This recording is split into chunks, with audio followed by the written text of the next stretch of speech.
রাজনৈতিক দলই এসআইআর কর্মশালা তাদের বিএলএ-টুদের সঙ্গে বসা আলোচনা করা এটা হচ্ছে। তা ভবানীপুরের বিএলএ-টু যারা বিজেপির আছে, আপনাদের তো কেউ বা কারা লিখেছেন যে এসআইআর নাকি বিএলএ-টু বিজেপির এখানে নেই। ঠিক আছে, আপনারা যা লিখছেন লিখুন। ভবানীপুরটা বিজেপির জায়গা। 2014 সালে যখন বিজেপি রাজ্যে মাত্র 19% লিড নিচ্ছে, 19% ভোট পাচ্ছে, তখনও এই সিটে লিড ছিল। গত লোকসভা তো 8টার মধ্যে 5টা ওয়ার্ডে লিড হয়েছে। এটা সব বিধানসভায় ভবানীপুরে বলে আলাদা কথা না। তো ভবানীপুরে আমাকে একটু স্পেশাল নজর রাখতে হচ্ছে। তৃণমূল কংগ্রেস এখন লিখছে পশ্চিমবঙ্গ তৃণমূল কংগ্রেস, অল ইন্ডিয়া লিখছে না। সম্প্রতি একটা মিটিং, কারণ আপনারা জানেন গোয়া, নাগাল্যান্ড, মেঘালয়, ত্রিপুরা নির্বাচনের পরে তৃণমূল কংগ্রেসের যে ন্যাশনাল তকমাটা ছিল, সেই তকমা তারা হারিয়েছে। যে requisite number of votes share দরকার ন্যাশনাল লেভেলে ন্যাশনাল পার্টি হতে, তারা হারিয়েছে। দুটো পার্টি ন্যাশনাল তকমা হারায় সেই সময়, একটা তৃণমূল আর একটা সিপিআই। এখন এই দুটো পার্টি স্টেট, পরবর্তীকালে আপ ও ন্যাশনাল পার্টি এখন আর নেই। এটা হচ্ছে ইলেকশন কমিশনের যে গাইডলাইন আছে তাতে পড়ে না। এটা আঞ্চলিক পার্টি, কুয়ার ব্যাং, হেঁদো পুকুর, গরুর গাড়ির হেডলাইট, তিনি ভারত হিলাবেন, নিজেই হিলছেন। আপনাকে আমন্ত্রণ জানানো হয়েছে, নবান্নে বৈঠকে চিঠি দেওয়া হয়েছে, আপনি কি যাবেন? যাব না। প্রথম কথা হচ্ছে, এই মুখ্যমন্ত্রী লোকায়ুক্তের রিপোর্ট বিধানসভায় পেশ করেন না।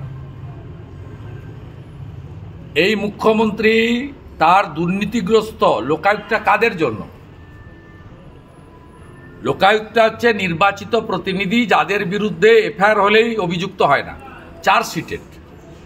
মুখ্যমন্ত্রীর মন্ত্রিসভার সদস্য পার্থ চ্যাটার্জি,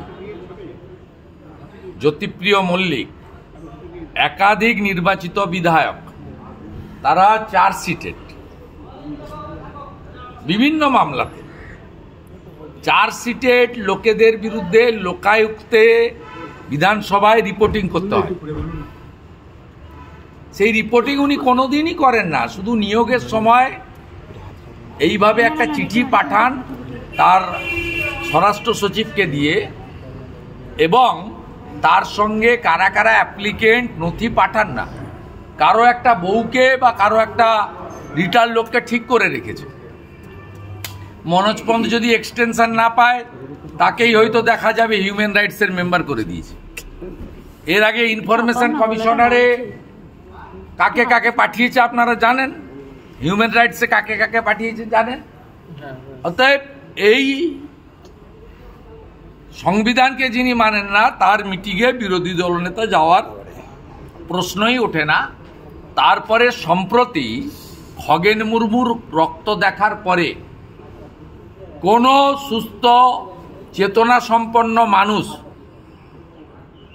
এই অত্যাচারী মুখ্যমন্ত্রীর সঙ্গে দাঁড়িয়ে ছবি তোলা যায় না।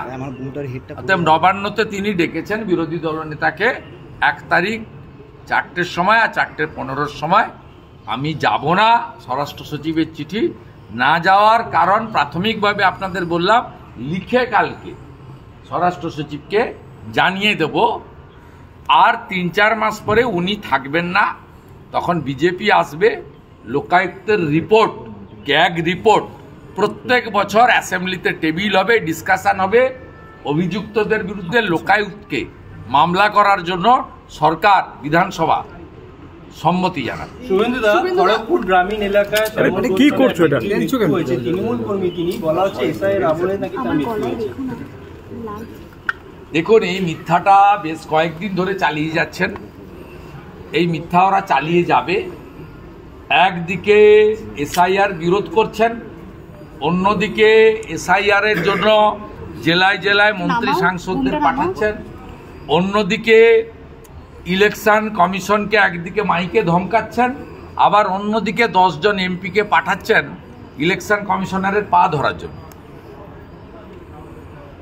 অতএব এদের একই অঙ্গে বহুরূপ। এই যাত্রা পার্টি ছাড়া সম্ভব। পেন্ট টেন্ট মেখে যেমন যাত্রা করে, তাই SIR होने नहीं दूंगा, পুরা লড়াই হোগা। আপনাদের মনে নেই? তারপর উনার ছোটটা বলেছিলেন না যে পশ্চিমবঙ্গে SIR হবে না, তা 52,000 BLA2 দিয়েছেন কেন? একদিকে SIR এর বিরোধ করছেন, অন্যদিকে 10 জন এমপিকে পাঠিয়ে দিয়েছেন জ্ঞানেশ কুমারজির কাছে পা ধরার জন্য, অন্যদিকে মনোজ পন্তকে লাগিয়েছেন ফোন করে করে ERO DEOদেরকে বলছেন সব নাম তুলে দিন, কোনো নাম বাদ দেওয়ার দরকার নেই,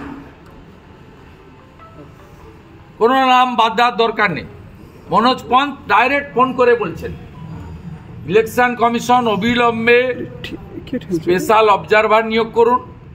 ইলেকশন কমিশন ডাইরেক্টলি DO EROদেরকে ভার্চুয়াল অ্যাকচুয়াল যেভাবে হোক নির্দেশনামা নামান।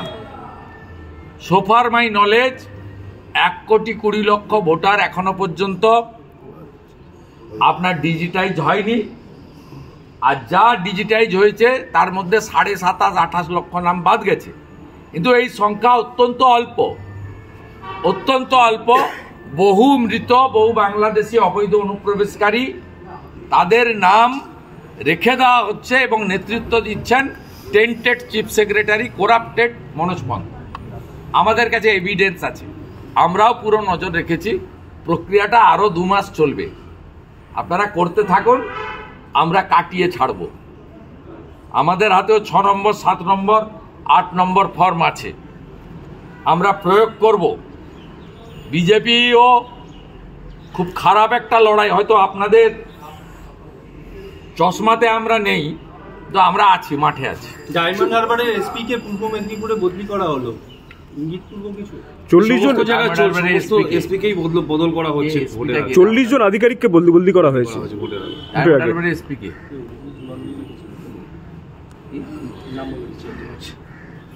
বলছি পুলিশ না, আমি কালকে যে অর্ডারটা তো কেউ পাঠিয়েছিল, আমি তো ওগুলো অত ইন্টারেস্টেড নই, কারণ পুলিশ নির্ভর রাজনীতি তো করি না। অতএব মুখ্যমন্ত্রী ওখানে অমরনাথকে পাঠিয়েছিলেন, এই সৌম্যদীপ ছোড়াটাকে বাঁকুড়া পাঠিয়ে নিয়ে গেছে, এদেরকে দিয়ে তো অনেক কাণ্ড করছেন, কিন্তু তাতেও 46% ভোট বিজেপি পেয়েছে, 16টার মধ্যে 15টা বিধানসভা লিড নিয়েছে। ওটা স্বাধীনতা সংগ্রামীদের জায়গা, তাম্রলিপ্ত সরকার হয়েছিল। বুদ্ধবাবু গোটা রাজ্য থেকে পুলিশ পাঠিয়েছিলেন, চটি পরা পুলিশ এবং আপনার লেস লাগানো জুতো পরা পুলিশ, সবাই একসঙ্গে গেছিল। নেতৃত্ব দিয়েছিলেন অরুণ গুপ্তা, রমেশ বাবু। ইতিহাস জানেন না, CPM এর কথায় শ্যামল চক্রবর্তীরা বেঁচেছিলেন লক্ষণ শেঠকে খুশি করতে। 5 জন IC পাঠানো হয়েছিল, অশোক মিশ্রকে, অরিজিৎ বাবুকে, এরকম বাছাই করা।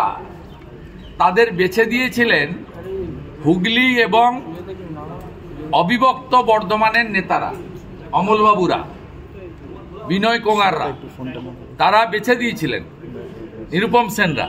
সেই ওসিরা গিয়ে ওখানে কিছু করতে পারেনি। আপনারা ইতিহাস জানেন না, 1.5 বছরে 7টা SP দিয়েছিলেন বুদ্ধবাবু, মানে CPM এর চাপে। বুদ্ধবাবু লোক ভালো ছিলেন, CPM আলিমুদ্দিনের চাপে ওনাকে দিতে হয়েছিল। কে জি অনিল শ্রীনিবাস, SS পান্ডা, অশোক দত্ত, অশোক বিশ্বাস, বাস্তব বৌদ্ধ, জয়রাম রমেশ, এইরকম 7 জনকে দিয়েছিলেন 15 মাসে।